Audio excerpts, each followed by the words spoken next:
call us to order so that we can get out in a timely fashion. Like I can take notes of that. Okay.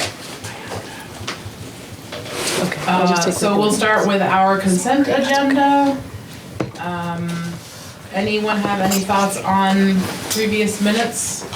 Anybody have an opportunity to look at them? Any comments or questions or changes or concerns? I did look at them. I thought they looked good. I can make a motion to accept them. Okay. All in favor of accepting the minutes, please signify by saying aye. Aye. Anybody opposed? Okay. And policies. Any questions, comments, if you want to take them as two parts, the tobacco and child nutrition one for second reading? Any comments on those two? Okay, anybody wanna make a motion on those first two? I can make a motion. Thank you, Emily. All in favor signify by saying aye. Aye. Thank you. And then the ones for first reading? Comments, questions, concerns? It's like the quietest group around. Okay, a motion about the additional policies for the first reading. Anybody? I can make that motion. Aaron, thank you. All in favor of those policies signify by saying aye. Aye. Aye. Thank you.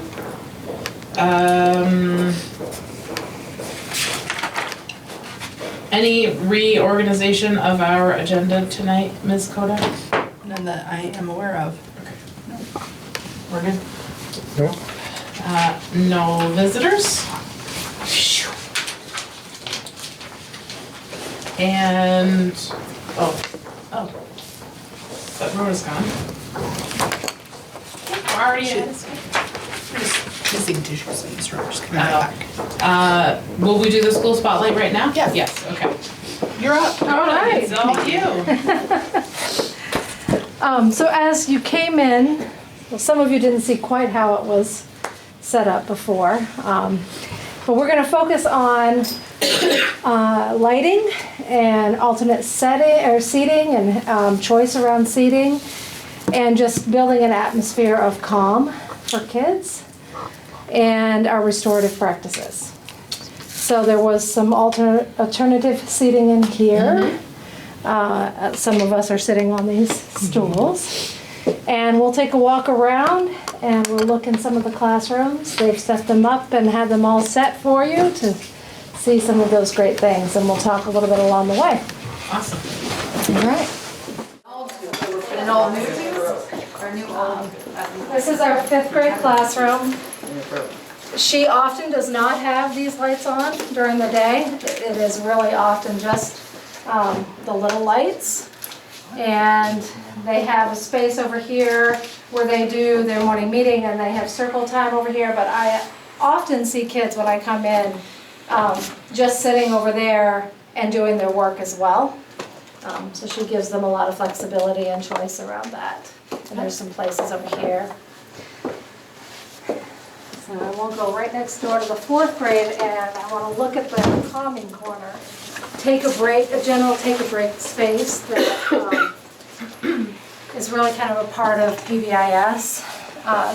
We have transformed them into calming corners, and kids can really opt to take that space for themselves. Sometimes we encourage kids to take that space.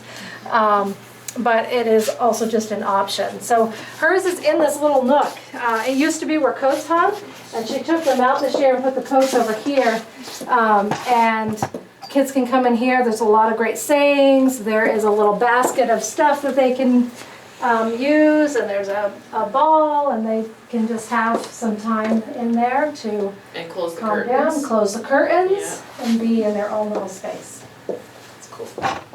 Does it get used a lot? It does. Yeah. Doesn't all of our rooms, but there are different spaces as well.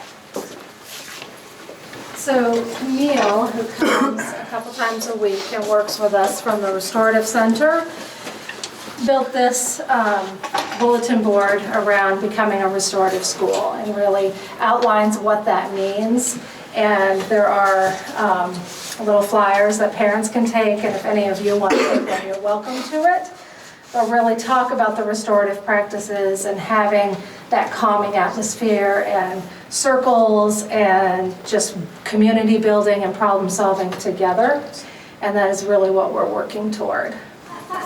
So this is our kindergarten room. We do have blue coverings over the lights, so if we do turn them on, it's not as bright. She often does have more of this kind of an atmosphere. What grade was this? This is kindergarten. Kindergarten. Yeah. And they have some alternative seating around their circle and in a few different places in the room as well. And she often runs a diffuser in here to help with calm. It's all right, I was going to show you that next. Yeah. And this is their little calm spot. They have a timer for when they are in that little spot, so they don't stay there forever. 2 minutes. And they have little things that they can do over here. So there's like a maze that they can go through. They can talk about how I'm feeling and put that on there, and just some different things to help them think about their own inner self and coming to a calm space. And it's very similar in first grade, but we'll just take a look in. So they too have some alternate places that they can sit, scoop seats. What's really great about these little seats is that they hug kids and they can rock. And it really helps them to sit in circle and stay still. They have a calming space similar to the one in fourth grade with curtains. Yeah.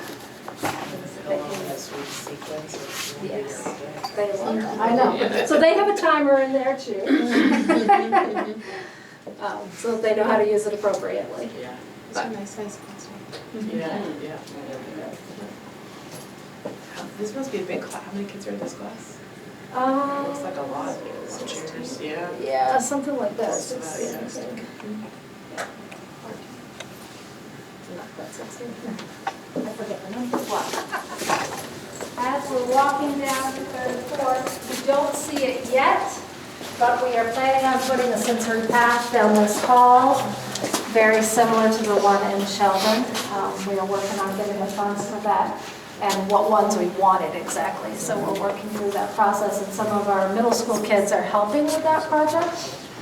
So, yeah, so it will be down through this hall, and then there's a ramp that you all came up to go to the middle wing, and we're going to put some there as well that are a little more, like they can jump and really do the push-ups, and whereas this hall will be more like the zigzag things and things like that. So, I'll quickly show you, I mean, you can just peek in at 3 and 4. I know they set them all up, so I don't want to be like, To see them all, yes. but real quick, this is our intervention and coaches room. And this space is used all day long for a lot of things. We have intervention groups that come in here. And our coaches have their stations in here. And if kids just need an extra space to go because they need a quiet space, there are often kids who come in here and work. And then in after school, we have some cool things going on in here. We have a 3D printer and some fun stuff that kids are doing. We have a warm fuzzy collection. Oh, yes, I heard about that. I think that's Talks great. about how kids are in this. Yes, so each classroom, and we can look at one of them when we go in, they have a small jar that they're filling up. And so kids are earning these warm fuzzies for just being on task, doing the right behaviors, all of those PBIS kinds of things. And this hall is really still focusing on the PBIS pieces, and then it moves more into, well, we're doing restorative things here, a restorative process where you get into tier 2 process and really work through those things really isn't effective till you're about in 4th grade and can handle having those kinds of serious conversations around your behaviors. And while we do that in a smaller way on this side, they also still have a token system that they're working toward. And so we have these lines on here. They've earned 1 celebration up to this line already. They had a big dance party a couple weeks ago. And they're going to keep working, and if they fill the whole thing, they're going to get a real big prize. We're not quite sure what that'll be yet, but It's gonna be great. It'll be it's awesome. gonna be awesome. Florida. Mickey Mouse. So this is our 2-3. We'll just look real quick. Their common corners are slightly different. This one had a DP. Sorry. That's okay. I like that. It's cute. So they've got some good places to sit in here as well. They've got a couple of little balls to sit on. And their common corner is in a tent. So yeah. So they're pretty. They love to go in there. And they've got a teepee in the third grade. So you can take a peek in if you'd like to look. Yeah, it's fantastic. Yeah. Lynn, are you ready for us? No. Oh, man. Sorry. We're out of room. We're gonna have to hook up. Do you wanna take We're your gonna first plug in. principal? That's okay, anytime. Do you wanna just take maybe your first principal while I'm hooking up? Sure, that would be Rhoda. Just keep It's like going. a full Rhoda show. All right. Yeah, I forget what our So decision was. I you think- have reviewed her notes. Are Yep. there any, do you have any action items, Rhoda? I don't believe I did. So any questions on Rhoda's board notes? Anybody? Okay, so then let's move to Zandy, since you were right here to my right. Okay, Rhoda? Anybody have any questions about Sandy's report, or do you have any? It's all informational. All informational, okay. And Lenny? All informational. Slow down, guys, I haven't gone through it. Can I use this moment in time to complain about the parking lot? Sure. I can talk about this for a long time, Lynn, so just let me know. Okay. I'm really concerned about the big, well, now I think it's 2 big holes. Yeah. I'm mostly concerned about the big puddle by the handicap parking space. Yeah. And then I came in to pick up one of my kids the other day and was like backing into a parking spot, and I'm like, I thought I was like lost the front end of my car. And like, I think it's the edge of the Right over, pavement? yes, Or it was like, yes. it appeared to be a big puddle, but in fact was like a giant hole, I think, or I may have made it, or all of us Yeah, driving through it's it. been a hole, so, I don't know, I'm just concerned about the ice and stuff, so, yeah, and they came, the town came and, Okay. and filled it in. oh, did they? In That the was fall? my suggestion, Yeah, but it's, gone. but it's just gone now, cause they Yeah. just filled it in with dirt, so, Yeah. That's what I was thinking, like some small rocks or big gravel or something like that, just to get us to spring, I don't know, yeah, I can talk to the town about that. call them again, Yeah. Cause they did fill it in, but like I said, it was pretty much just dirt, so. Yeah, It yeah. didn't last very long. And I know that it will get sucked in or plowed off, I Yeah. understand that, but at least for that puddle by the handicap spot, that is very worrisome. The dumpster used to be on the dirt past that second giant hole, so I think that's probably what's made that one even worse. But nonetheless, so, okay, I'm ready for you. okay. Stop talking about that parking lot.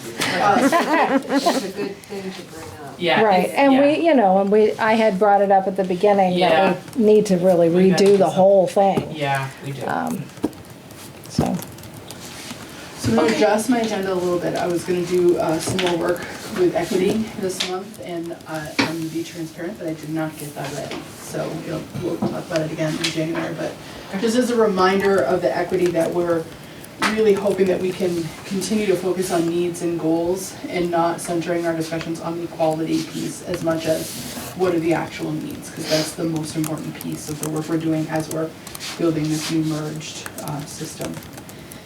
So I'll let you take a minute to just enjoy that Bakersfield's Got Talent picture, even though we didn't do anything on that slide. Under personnel, I have a retirement letter from Arlene O'Rourke, who is a longtime PE teacher at Bakersfield, 30+ years, I believe. She's been here a very long time, so it's a big blow Yep. for Bakersfield, so Tell her we said no, thank you. I will share that with her. So you should make a motion accepting her letter of resignation.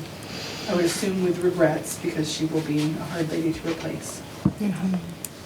Does anybody? I would like to make the motions to, with regrets, accept her letter and thank her for her many years of valued service and contribution to the school and the community. She leaves a big hole, so. Love Arlene. Yeah. Not even a Bakersfield girl. I mean, Yeah. it's She's high great. school, but she was impactful in many schools. She has On a positive note of this, though, she did say, maybe I'll come back as one of those grandparents, the foster grandparents. And I great. said, that we would love that. You just presented to her. I know. Have the contacts to hook her up. It's true. So this is just a report by district of retirements so far this year. So Arlene and Lynn Loffer are your two for the NMV side. We all need to vote vote on on my motion to Oh, accept her. Everybody in favor signify by saying aye. Aye. Any opposed or abstentions? Sorry about that. No, that's okay. So this is the salary advancement notification report. So if you look on the NMV side, you have a substantial number of teachers who have notified us that they're going to be moving to another column on the salary schedule based on the education education level that they have received. So You can't Bakersfield has, make that bigger, can you? Yeah, do you want me to shut the lights I off? was just gonna say, should we hit the light switch, maybe we could read it a little bit better? Oh, that's better. Okay, I see it. Oh, that's so you even can more see better. Bakersfield has 9. You've got 4 in Berkshire, 2 in Montgomery, and 4 in Sheldon who are gonna be making movement. So it's gonna cost you a little bit of money, but your teachers have been working hard. Yeah, exactly. You Getting can't lots of fault them for professional that, that's So are these all fantastic. education related or are they years of service or both? I can't It's not read. years of service, so it's telling you like they're moving from like bachelor's column to bachelor's 15. Okay, So this is all entirely around professional development and the number of credits they have earned. Okay, any questions on that? Yes. Any questions on that? No. Okay, I have a personnel thing that I would like to go into executive Okay. for. Does somebody wanna make the motion? I'll make the motion. Thank you, Lisa, at 6:54. Lynn, do you want lights back on, or? I think lights back on, Okay. and I would also ask, I think for this one, if I could just keep board members Lenny and Sandy. Okay. Okay? And Morgan. You don't get to wait, sorry. Thought you had a minute. Do we need to accept the motion? Like, do we need to vote? I don't think so. To go into it. Yeah, Made a Yeah. motion. You need to vote on that. we do. Yep. Everyone in favor of going into executive session, please signify by saying aye. Aye. Thank you.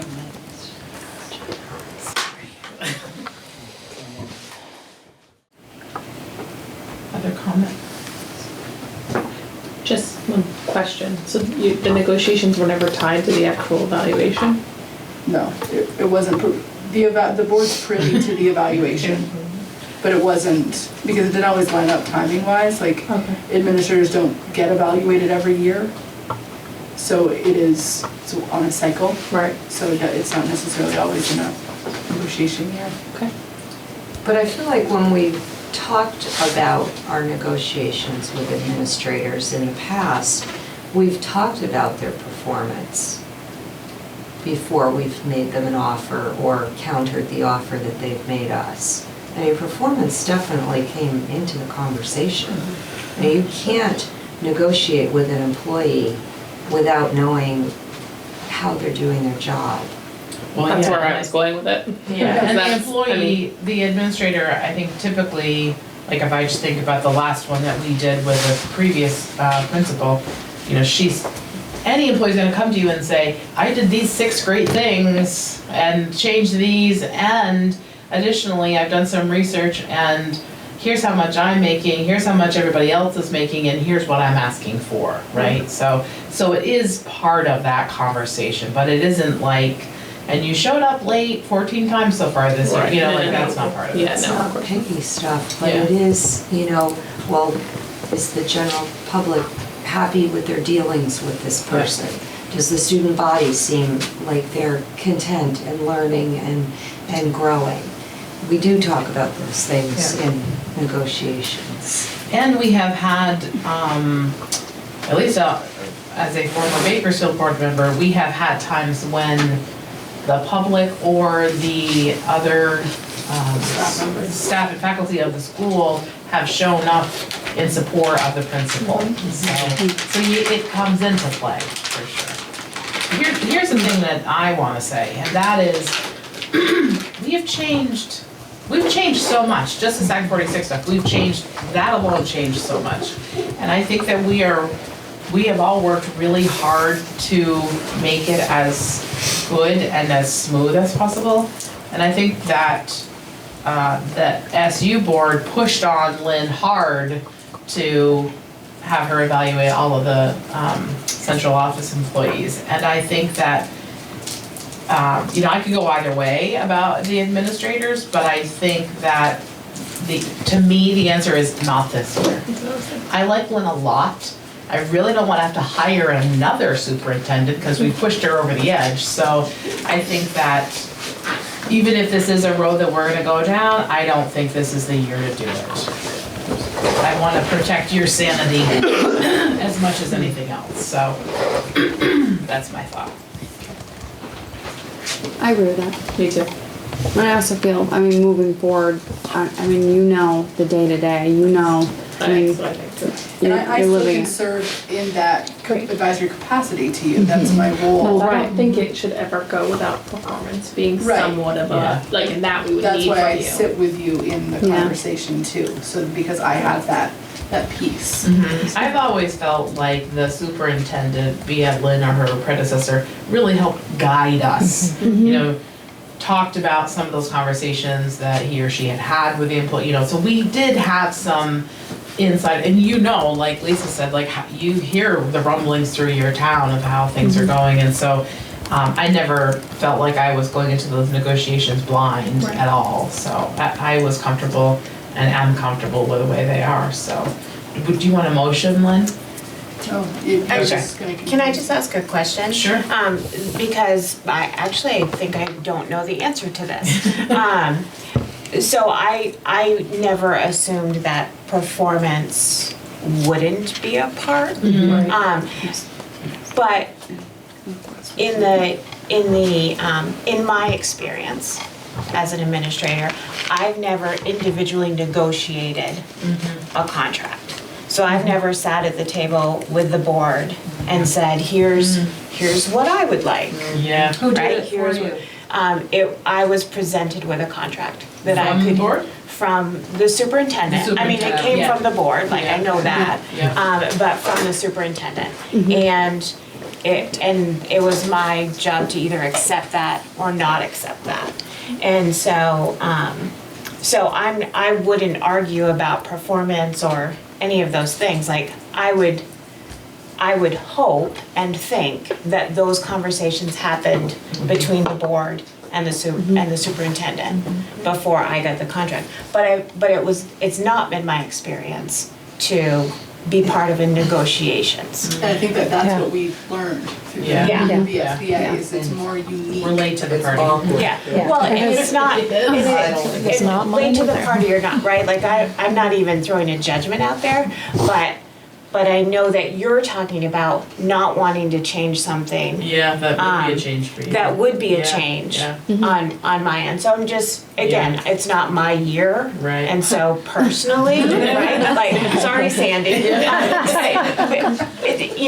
So I personally am not like lobbying either way, but just to throw out there that that's not my experience at all. Yeah. And so it was a shock to me too, because Right. I had a 2-year contract when I started, and then when it was coming up to be renewed, and Jay was the superintendent, And so he's like, asked the board, what do they want you to bring them? A 1, 2, 3 year contract. And so they told me what they wanted the next time, and it's awkward to say, a little this is what I want. But it doesn't have to be that way. I mean, if you're awkward asking, we can make an offer. Yeah. Right. And you can And the board go was great. from there. It was very comfortable when it happened, Yeah. but it was like, It oh my seems goodness, I weird, have to like brag about myself and Yeah. Well, the it's one, it's an awkward feeling. and the one that, the only one I've been a part of so far, there was no face-to-face. It was left the proposal and left the room, and then there was Yeah. the discussion, and Yeah. then Lynn like relayed that information, so it didn't become that awkward. Oh, I've been in my fair share of awkward. Yeah. Yeah, and I I did go don't, into executive, and then I came back in and they told me. Yeah. Yeah. and I'm actually not falling on either side, whether I think that it's a good thing or a bad thing. I mean, I was part of a teacher negotiation group, right? So I have negotiated before I get the process, It's pretty informal too. Don't think of it like a teacher Yeah. negotiation Yeah. at all, because it isn't. It really is a very informal I think process. definitely, I mean, I haven't been on the board that long, but knowing the way that it was done in the previous SU that we were a part of, it was a discussion between, at that point in time, a smaller board and the superintendent, who relayed all the information that was needed to put something in front of a principal. And that worked really well for us. It was kind of the best of both of the worlds that we're talking about, having some pretty in-depth discussion, but delivered by a superintendent with the backing of a board. It was a good model, it was a good framework, but something. Did you to think say to the superintendent, like, anywhere from a 3 to 10% raise, or like, did you allow the superintendent to negotiate, like we get to dollars? It's there was little wiggle room. But nothing, okay. Because I wouldn't want, like. We were working with very. Yeah. Yeah, Not a whole lot of wiggling room. Right, because we only meet on a monthly basis, did you say like, okay, offer him $100,000, and then you have to wait a month for the superintendent to come back and be like, no, he'd like 105, like, and then like, I don't no, recall you that get it went some, like that. yeah. And Yeah. this all happened when but my question too is, when then do I bring it to the board? And that's the about next the piece. insurance? So back in September, October, whenever we first talked about this, the intention was to have you all negotiate with your administrators in December, before this even came up, that it could be me or you. So, it is not fair to ask any administrators to negotiate right now, because we don't have the word from the state in terms of where the healthcare plan is gonna land, and that directly impacts all of your administrators. So I had asked Sandy to prepare something, but I tipped her, I'm not gonna ask you to share it, not even with me, if that healthcare thing hasn't dropped. So it'll drop, it has to by law, drop by the 15th of December. So at the January meeting, I would expect Sandy to come back to you with a proposal. We'll be gentle this first time. And then it's up to me whether I propose a 1, 2, 3 year contract, and the board told me last time what they wanted me to do. I think That's up to me. that'll be at the table. You propose what you would like, and then that conversation will happen. No, lifetime? Lifetime guarantee. So the last piece is about, one of the things that your principals have identified in terms of high quality staffing that's a priority to them is instructional coaching at the building level. And 2 of your schools do not currently have instructional coaching at the building level. So that is a piece that both Sandy and Lenny, Berkshire Montgomery, are exploring. We're gonna have conversations depending on where we land with our budget about whether or not it makes more sense to explore that as a grant expenditure or as in the local budget. And I think that we have to get to that place where we have made more decisions on the budget before we decide where that's gonna land. And you don't have a feel for whether it would be a full-time person or a shared person? And what do the other schools have? So, do you wanna talk about what you Sure. have? Okay. I have 2 full-time coaches, a math Math and a and literacy. ELA. Yeah. that's what I have. What educational level? Just curious. Like, do they require a different certificate or certification to be a coach? That's a good question. Interestingly, literacy does, but math doesn't. I don't. It's licensure. Licensure, Yeah, yeah, it's licensure. I don't know why. But you're usually looking for someone who has deep content knowledge. So some experience in the classroom, some, extra work in that area, whether that's, a program like VMI or something like that. And then literacy, there's actually a literacy endorsement. And So are there any in Berkshire or Montgomery currently? I thought there were in Berkshire. It used to be. Montgomery never has been. Right, Okay, and not I at thought- Berkshire at this time. So they're a little bit like finding unicorns, I wanna say, like finding someone that has that particular skill that wants to come out of the classroom and like lead adults. It's not always something that educators wanna do. So I think that the original thinking was to start out, to get Sandy and Lenny to work with each other, and we had talked about that idea of, does it need to be content specific or could it be academic coaching? And like we're sharing and doing, I think Lenny and Sandy had like off-week ideas where maybe they're in one building for a week. Tell teachers we're gonna follow up into, go to the other building, and so that they can do deeper work. And then they'd also talked about if it exists out there, could they find both a math and a literacy coach and share those two positions and do that off-week I split. feel the need for a math interventionist. That's like my top priority. So that's different than an Yeah. instructional coach. It is, yeah. That's someone that works with children Yeah. that need the extra, so. So we've never had instructional coaches at Berkshire or Yes, we have. Montgomery. We have. At Berkshire, not at Montgomery. And they weren't full-time, that was a part of what they did, Okay. along with being an interventionist. Oh, okay, so that's why I'm thinking Help the specific student, help the people. teacher, yeah. But the specific Cynthia, people I'm yeah. thinking about were doing a dual role. Yes. Okay. And I mean, that could be something that they explore as well. Like, we're at that place, we don't know who we would get for those positions. I know that we have had interventionist positions advertised for the SU for a couple of years, actually, and they're not up there. So, these are wish lists, and we're Yes. talking about them. Trying to find a math teacher that last year. Can I ask, not that I wanna take anything away from anybody, but Can we share? I know, I'm just wondering, Bakersfield has two, and do you still have like the full like you have a math instructional coach and you have a literacy instructional coach, but do you have you also have the, Interventionist as well. Is it? yeah. So there is the capacity for us to look at it that way. Because I know that it was a huge need because we had a lot of turnover, so we had a lot of new teachers. And so we had the ability to do that because we had a lot of new teachers, but they also needed it. But now they're becoming seasoned. Yes, good thing, Yes, right? it is a very good thing. They're being they're getting educated, which is really great, and they're doing an amazing job. So I'm just wondering, Yeah. could think about sharing. For sure. Yeah. The last thing, Courtney puts these slideshows together for me, so she likes to get some extra pictures in there. Lots of good stuff happening in our schools. She just, to give Courtney a little plug, I hope you all got to see the thankful video. It was so great. Yeah. We already have plans for what's the next project gonna be. My favorite was a little boy who was like, I'm thankful for my mom and my teacher, and like he listed like 6 things, and then the very last thing was, oh, and my dad. And the dads are like, oh, this is fun. Yeah, right. Ooh. Thank you, Lynn. You're welcome. Okay, Morgan? All right, so the first 2 items on my report were just informational. I'm not projecting. We did receive the SU audit this week, so I expect the district audits will drop fairly soon. There were no findings in that, but I just skipped ahead to the part to make sure there were no findings, and I haven't dug into it yet.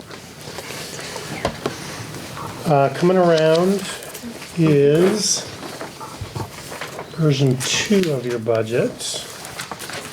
Last month I showed you just the expenses related to personnel. This is a more complete picture. There's still a lot out there that we don't know yet. You may have read that the tax commissioner dropped his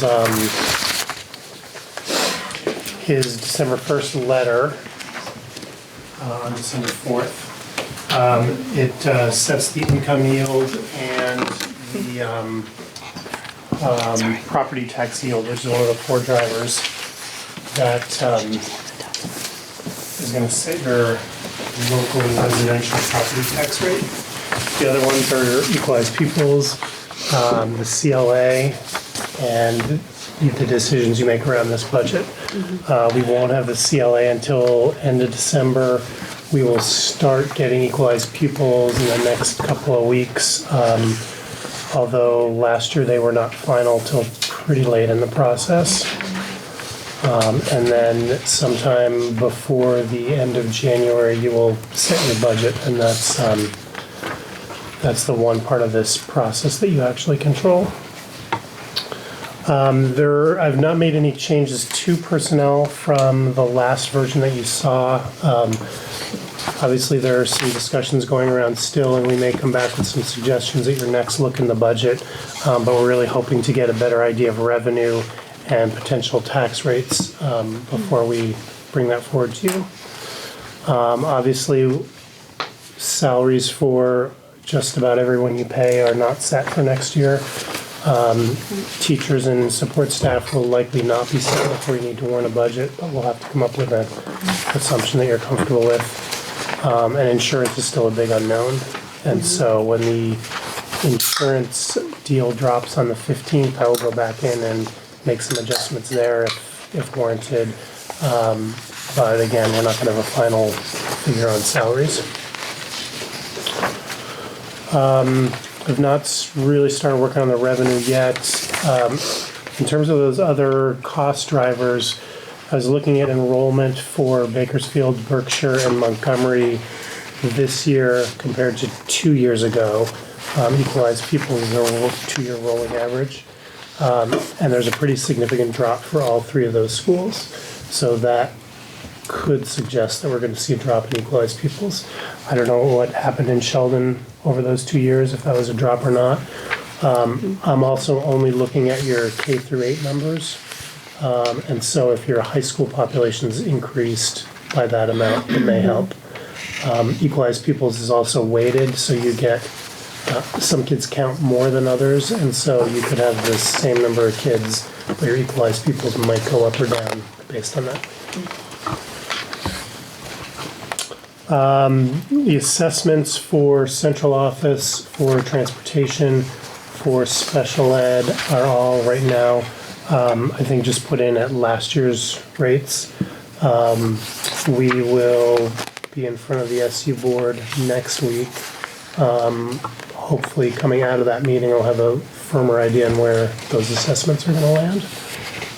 Certainly, especially with special ed, that will be a moving target until the SU board says this is what we're going with, because that's largely driven by kids that come with high cost. I have plugged in your secondary tuition, so high school and tech center tuition. I don't have tech center numbers yet. I hope to by January. If not, we'll just have to make a guess there. I have started to look at tuition numbers based on the bills that we've received. The state, I think it's on December 1st, was supposed to have let us know what the announced tuition rates. We should have a better idea of announced tuition rates before we have to warn this budget. I've not seen that yet. It's a little bit easier now with 4 schools to make some guesses on where kids are going to go that are going to hold up. Now, just as a proportion, most of your kids are going to go to Enosburg, Richford high schools. A chunk of them are going to go to Maple Run, and then there'll be a handful going to private schools. But I think with that bigger pool, we're going to have a better time estimating that. What I don't yet have the ability to estimate is how many seniors are going to drop out, and how many families are going to move in and out. hopefully over a bigger pool, one town losing them is the other town gaining them, and it won't matter too much. But that's still a mystery. So I actually think that number that I have in there now is a little bit high, and we'll be able to bring that down, but that'll get more clarity over the next couple of weeks.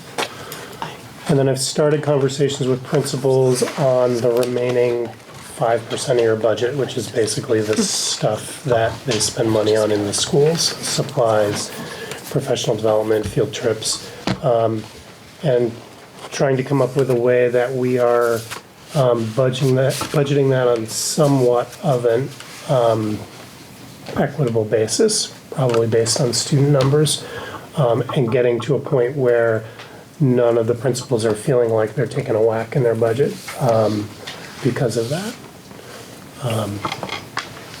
So I sent some initial thoughts to principals. Too late for them to get any feedback for this meeting, but we will keep working on that. So that's the general overview. If you go to that one pager that I shared with you, this is basically the same format that we presented to voters last year. I've combined elementary and secondary education just into K-12 because other than the high school tuition, the breakdown was really arbitrary.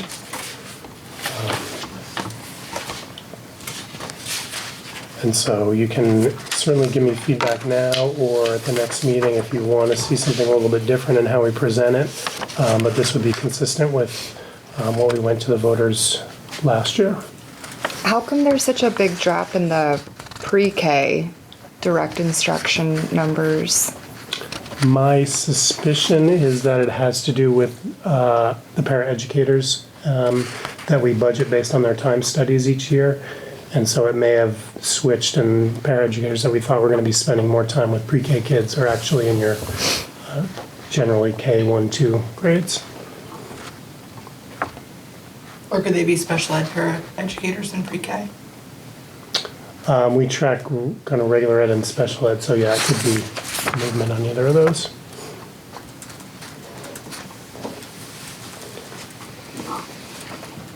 One of the big changes I think is a bookkeeping change. You'll see in instructional support there's a big drop, and on direct instruction a big increase.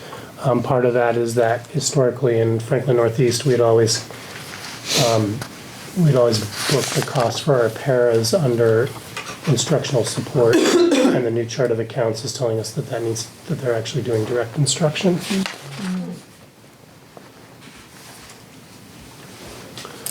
So the big packet that went around is also basically in the same format as the version that you saw last month. Rather than giving you the gruesome level of detail that I gave you last month, the lines are kind of broken up into broader categories. So we've got salary in one category, we have benefits lumped into one, rather than you looking at health insurance, dental insurance, workers' comp, unemployment. All those different lines. I can certainly get breakdowns for folks that want it. I just noticed that eyes were glazing over when I handed that out last month. So again, the people we haven't really tweaked from last month in terms of the numbers of folks. I did today take the list of people who've announced column movements and thrown in an amount of money for each of them. We know that not all of them will do it, but I think I've got enough money to cover what we would expect to happen based on things in the past. Under benefits, one of the areas that I am starting to jack up is the tuition reimbursement, and that is because in the last master agreement that you negotiated, at least for the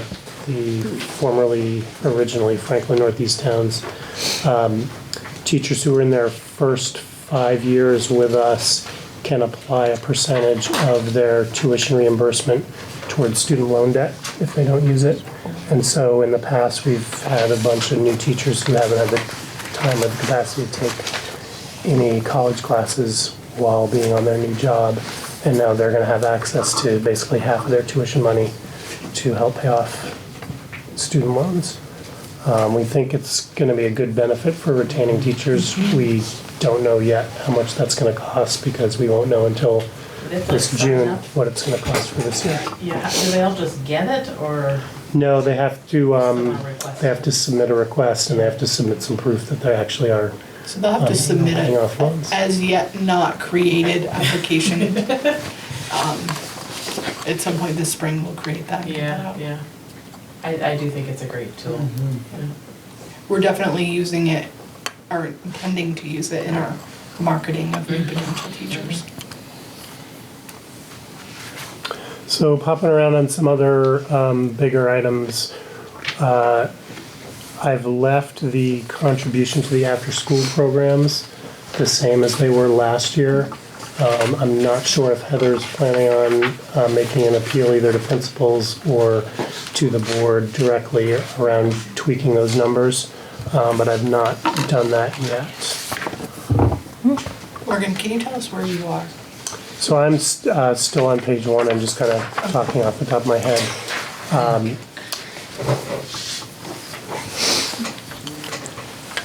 But I can pull up the detail and tell you what those amounts are in each school if you want. So kind of going through the packet, Bakersfield is up first. That first section is pre-K. Second section is kind of your regular direct instruction, so your classroom teachers, your coaches, your interventionists are in there. Guidance under that. Next page, your nurse. Physical therapy had a little bit of expenses. We tend not to book those directly because they tend to be special ed and paid for out of the SU budget. But we had a little amount last year which we didn't use. Next section is professional development. So that's training your staff. Below that is your library. Below that is technology. So this is your tech person plus any tech purchases, both for students and teachers. Has the tech person started? Next Monday. So exciting. Bottom of page 2, top of page 3 is the principal's office. Below that is your custodian plant budget. That I have not really dug into things like utilities, which tend to be pretty big items. So as we get closer and we have a better idea of what things have cost us this year through December, I might tweak some of those numbers go down. Morgan, Mhm. sorry to interrupt, Nope. but principal salaries, Yep. are they correct? They don't work. Last I think line it's of a the second- combination of the administrative assistant plus the principal. Okay, and are benefits broken out separately? Yes. So So I bottom- think again, those benefits are a combination of the admin assistant plus. because- Yeah. I don't like that. Because yeah, that's a number. I'd like to know. I looked at mine. Wow, make it so much. I was like, where is that? But that's my assumption. You can. So on that last line on page 2 is what you're looking at? Yes. In the second to last column, As a for instance, yeah. that second to last column is a 2.0. That means there Yeah, are I 2 saw that. people, Okay, yep. 2 humans. Okay. Yeah. And so that's the principal and the secretary. Sorry. I was looking there. I was like, I was looking at somebody. mine, too. There's a lump sum coming here. Some But he some was back really pay. excited to negotiate his contract this year. Yeah, he was negotiating with me. I put that in there. Better to ask.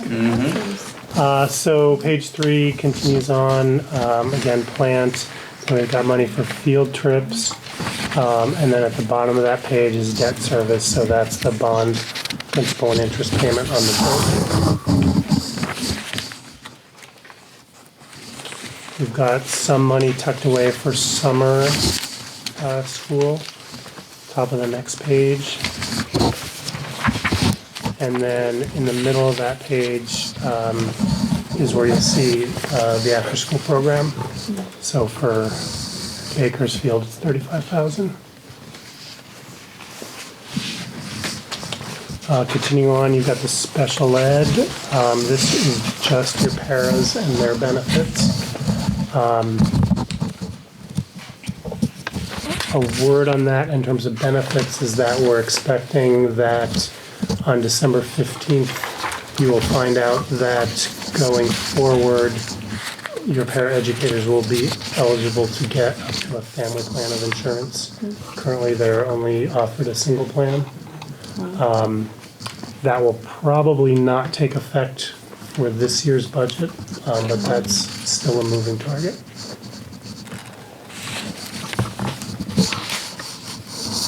Bottom of page 4 is the athletic program. And again, the smaller the number in that budget column, the less time I've had to look at it. So some of those are going to get tweaked as we kind of circle back through this and give the principals more time and make sure we haven't forgotten any coaches or refs or things like that.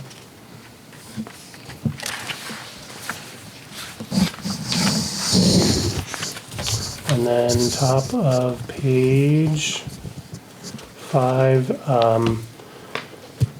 it's the end of athletics. There's a little bit of co-curricular money that we're not really spending. I think I've moved that to another part of the budget, but you'll see that will end this section for Bakersfield. Again, it's a drop of about 1 human in the budget year to year.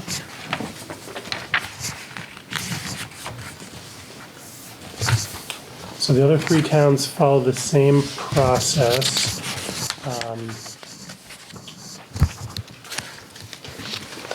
I think if there's anything that jumps out in terms of Berkshire. On page 5, you'll see the third line after that break. It's $54,000 for other purchase services. That's a portion of a person who is paid out of a special ed budget. That's their regular ed portion. Because they have a special ed license, they're a SU employee. And so we just bill back the portion that's not special ed. You'll see that in Montgomery as well on this side of the SU. We've also got on the top of page 6, a still pretty big number for contracted service, although it has dropped pretty significantly over this current year. That is for NCSS workers that are with fulfilling specific needs that are not tied to special ed kids. And so you'll see a lot of that. Those of you on the SU board, you'll see a lot of NCSS contracts that we have under special ed. There are a handful in the local districts. And the last 2 years, Berkshire's had the lion's share of those. Those would be for kids with, I'm reading faces, those would be for kids that have intensive needs and require a higher level of support but don't qualify for an IEP. So it doesn't qualify for that level of reimbursement.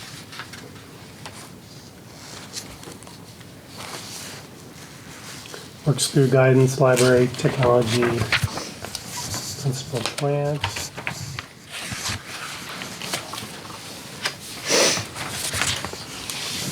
Also debt service there, and then the after-school program in Berkshire is budgeted for $40,000.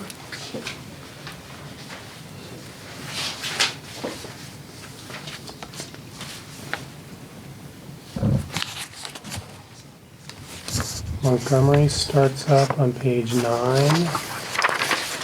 and following the same format. I don't think there have been any major changes there. Generally, Montgomery has budgeted lower per kid for things like supplies and trips, so you're going to see bigger increases there. Assuming that that's where we land.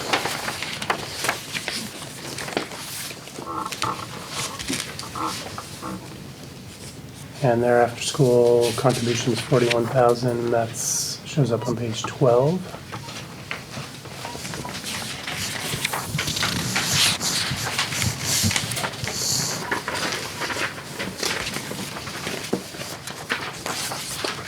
And then Sheldon starts on page 13. I think you're gonna see more movement from line to line, primarily because this is the first budget that I've developed versus Northwest. And so I think there's some things that they classified in some categories that, Yeah. that we're classifying differently. Christy can attest that I send her lots of emails saying, this is who's in your budget, or did we forget anybody? So being very cautious to make sure no one falls through the cracks on that. And you'll see you can't really track the FTE change from year to year for Sheldon because I didn't get FTE numbers for the budget, I just got dollar amounts.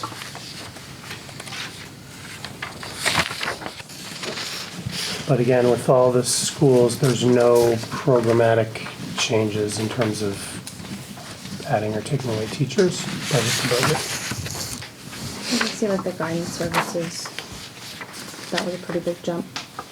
Yep, and what page was that? 14. And I think that is because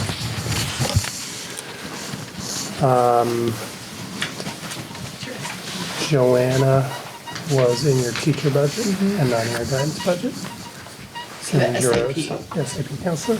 So we have, that's one of those examples where Yep. we budget our guidance.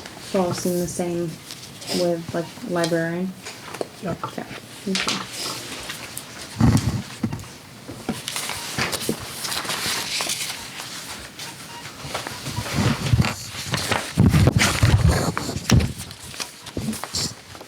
We go through the same categories, 26,000 going to the after-school program.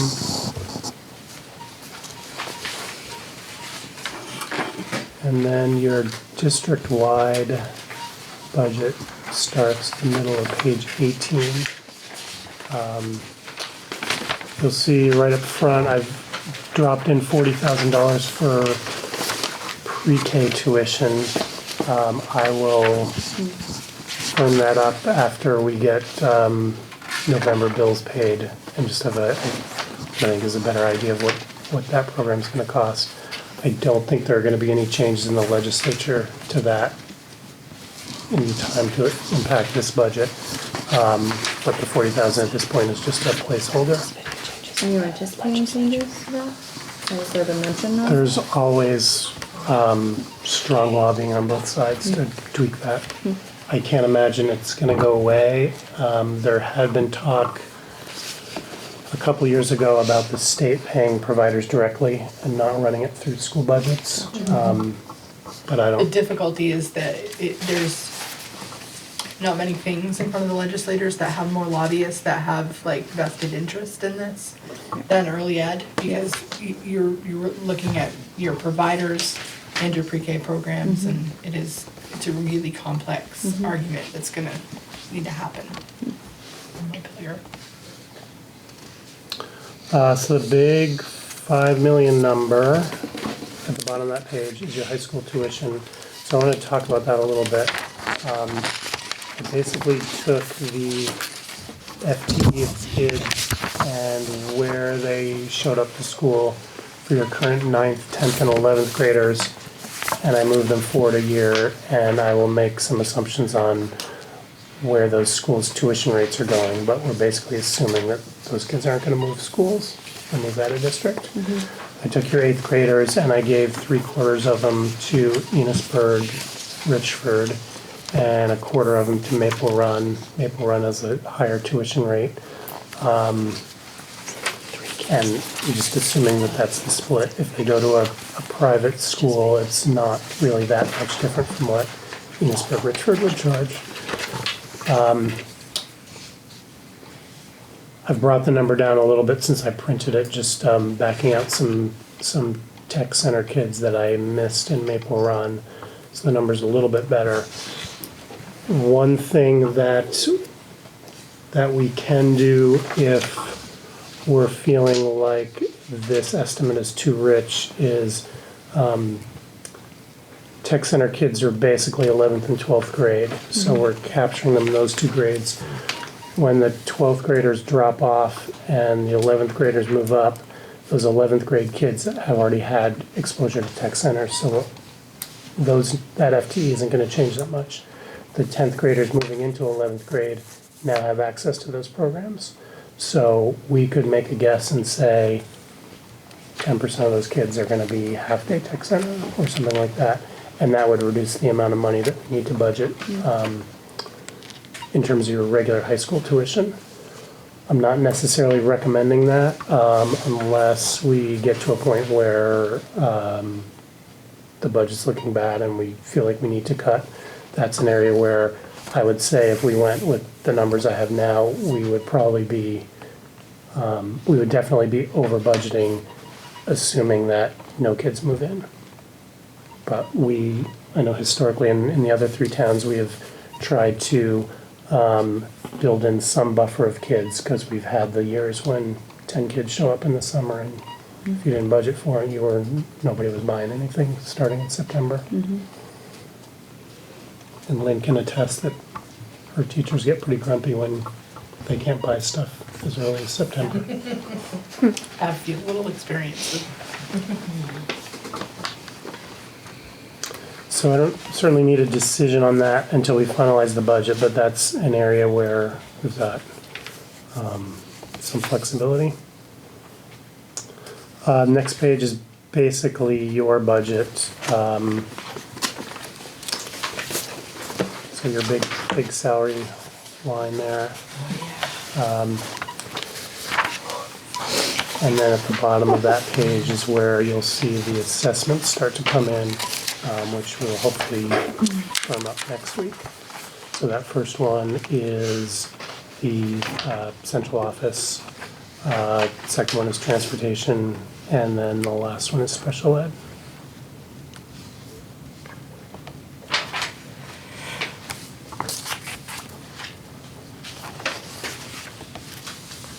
Special ed ineligible, meaning? So it's ineligible at the district level. We're already getting all the aid at the central office. And so we're just billing you the net.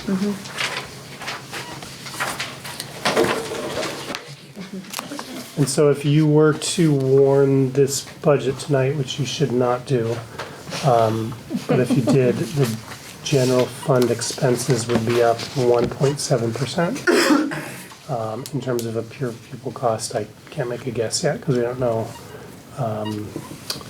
revenue and we don't know what's going on with your equalized pupils.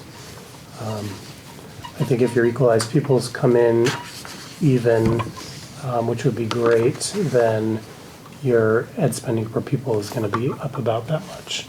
And with the number we got from the commissioner in his December 1st letter, it would probably mean a decrease to your tax rate. But if the kids don't come in, then it'll be, your expense budget will stay the same, obviously, but your tax rate would go up. And roughly losing 8 equalized pupils is going to cost you a penny on your tax rate. Picking up 8 would drop it a penny.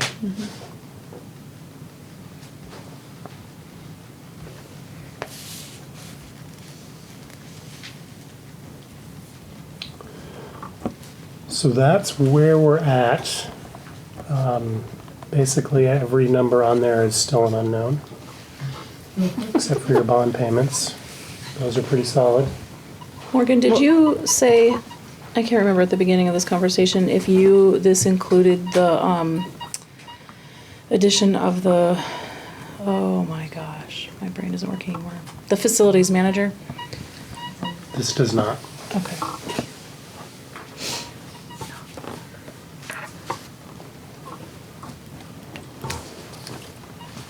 What was the increase last year that was approved? The increase last year.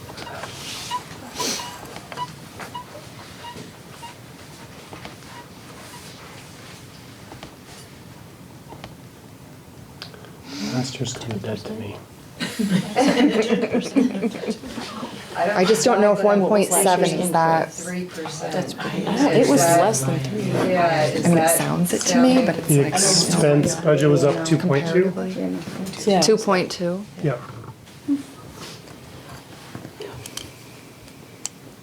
And that was just taking all 5 schools And just smushing and them. adding them together. 4, I hope. Wait, Yeah, 4. four. Sorry. I was counting in my head too, like, wait. Yeah, sorry.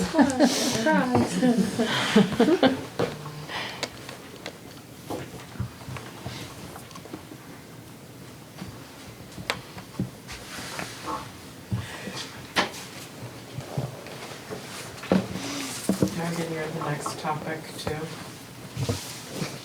Pardon? You are still on the stage for the Sheldon Envelope project.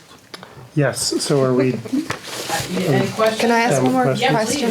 Does this include projected salaries for the instructional support you were talking about for, is it Berkshire Montgomery? It doesn't yet because we kind of want to see where, Yeah. when we get real numbers, And then is it start. feasible to add it Okay. here, or should we be looking at it? So through none of the lens projected positions that we've thrown around have, okay.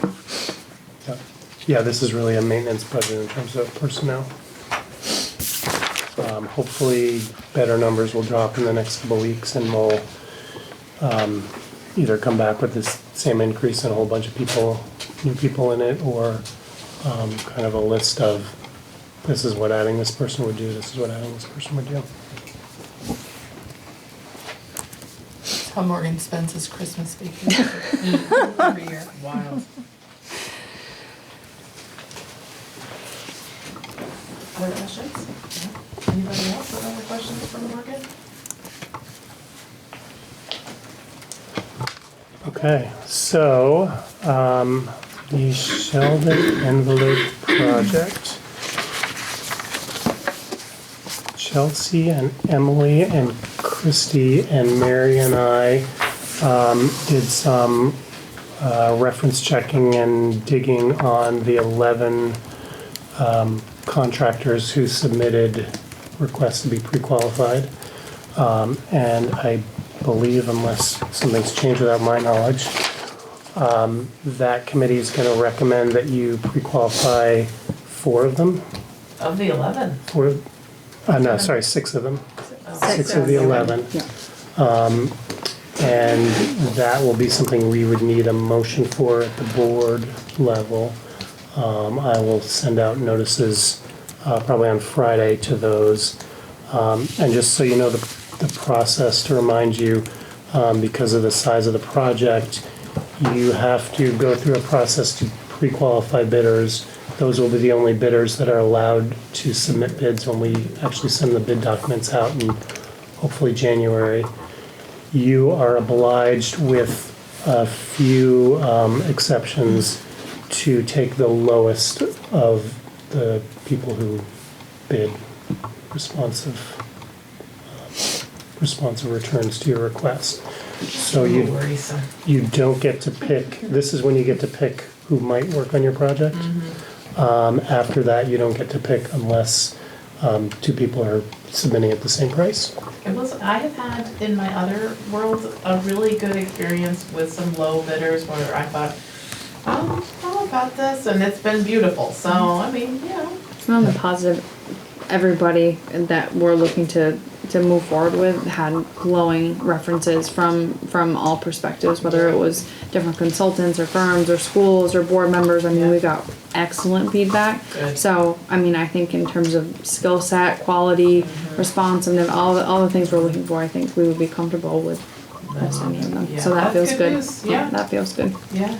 And I think we were in a good place to have so many interested parties that we could seems like we a could pick lot. and And choose. good ones. So, That's awesome. Good. So you want a motion to move forward with these 6? So it would be to a- pre-qualify. It would be a motion to pre-qualify the following contractors. Could probably be your motion.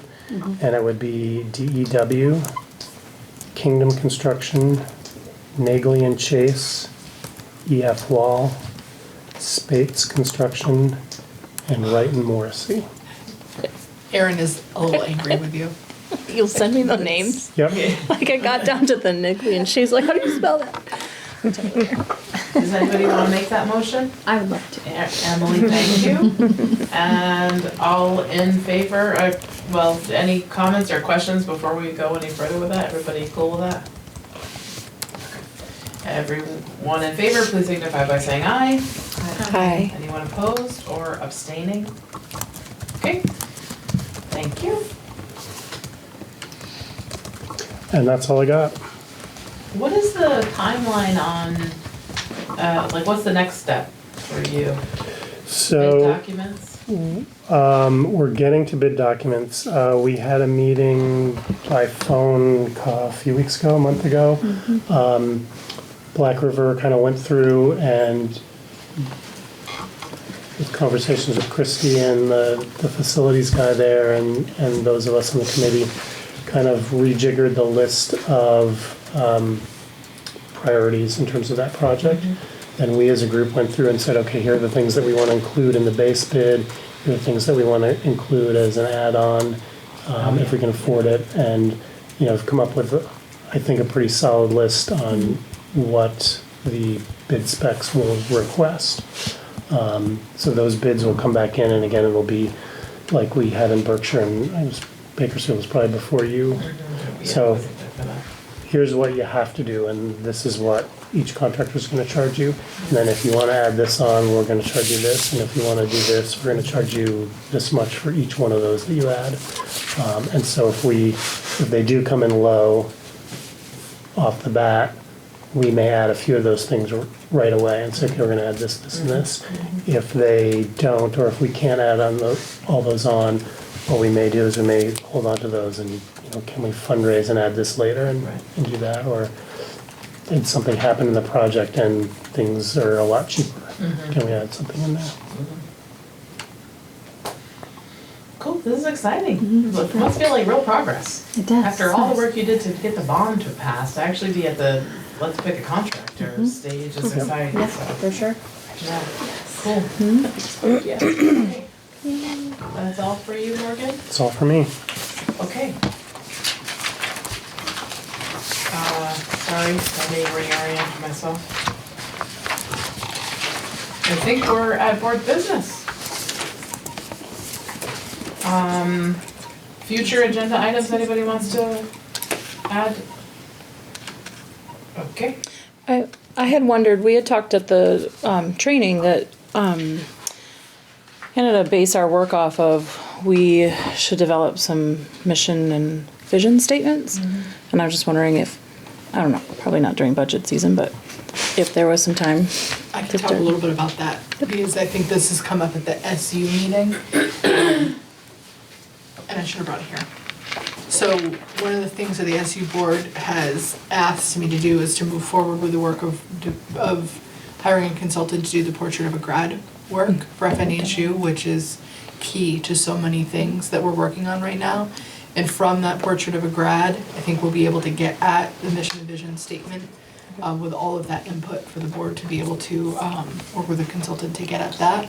And we can also use that to drive board goal setting next summer when we meet and do our board retreat, which we'll plan in March. After budget season. Yes. And, I think it was on Morgan's report was reminders about when the board petitions are due. Oh my God, it's so late, I can't even work my lips anymore. Is it January 27th? Yes, yeah. Yep. So a reminder to those of us whose seats are up again. Jean Marie and Chelsea and Leanne. Okay. And it's how many signatures across how many towns? So that's a great question. Okay. The latest guidance that I've gotten is 30 signatures, only your own town. Okay. And you can get those petitions from your local town? Yeah, or you can email me and I can get them. Okay. And I would get 60 just to be safe. Right. But you don't need to do it. Because we know how contested these rates are. It has been Because she's clear as appointed. mud. Yeah, I know poor Erin did hers more than once last year, so, I did. yeah. And I had to get 80. Thankfully, you're doing some caffeine. First round I did, the second round I didn't. Signed piece of paper. Okay, next board meeting is not till 2020, ladies and gentlemen, this is so exciting. Okay, anybody else for the? At Enosburg. Oh, yeah, exactly. Coming up there. Yes. Oh, good. Yeah. You could just stay or just keep that. Put your feet up, between those two meetings. Take out We were the only ones around. Thank you all, Merry Christmas, Happy Hanukkah, Merry Kwanzaa. Hey,